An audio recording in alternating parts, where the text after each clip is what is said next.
Hello दोस्तों, आपका स्वागत है अविनाश क्लासेस के हिंदी स्टेनो चैनल में।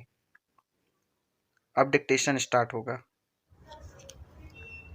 स्टार्ट। महोदय, वित्त मंत्री जी द्वारा सदन में पेश बजट में निहित भावनाओं से किसी का मतभेद नहीं हो सकता, लेकिन जब हम इस नए बजट को आज की परिस्थितियों की कसौटी पर परखते हैं तो यह उचित सिद्ध नहीं होता।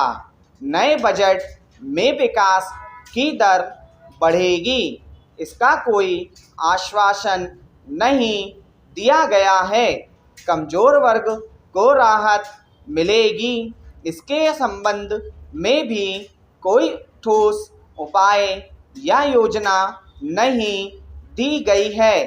अब कहा जा रहा है कि बजट समाजवादी नहीं है, क्योंकि सरकार द्वारा पेश इस बजट से देश में समाजवाद नहीं आ सकता। यह भी कहा जा रहा है कि गरीबी मिटाने के लिए हमारे वित्त मंत्री के पास कोई जादू का डंडा नहीं है। मेरे विचार से यह बजट विकास विरोधी बजट है।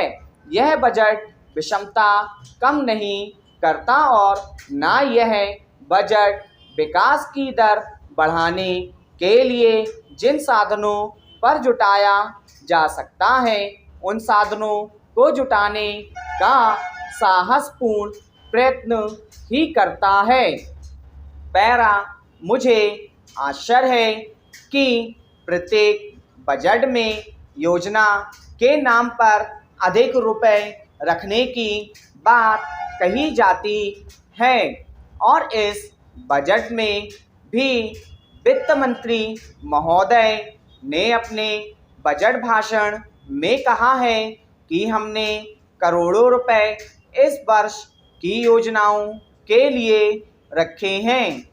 जब वित्त मंत्री ने यह बात कही तो अनेक माननीय सदस्यों ने बधाई दी। मैं जानना चाहता हूं कि क्या योजना की कसौटी सफलता या लक्ष्यों की प्राप्ति केवल उसके लिए रुपए रखना तक ही सीमित है। यदि आप अंतिम बजट को देखें और वित्त मंत्री महोदय के उस समय के भाषण को पढ़ें तो आपको पता चलेगा कि पिछले बजट में हमने अलग अलग मदों के लिए योजना के वास्ते कई जगह रुपए रखा था, लेकिन यह रुपए खर्च नहीं हुआ।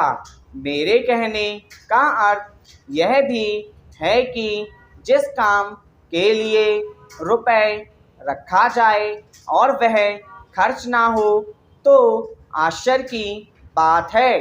पैरा, गरीबी हटाओ का नारा लगाया गया। गरीबी एकदम नहीं हटाई जा सकती है, लेकिन यदि गरीबी नहीं हटे तो कम से कम घटे अवश्य। आज सरकार द्वारा बजट में जो कर लगाए गए हैं, क्या वे आम आदमी पर पहले से ही पड़े हुए बोझ को और बढ़ाने वाले नहीं हैं?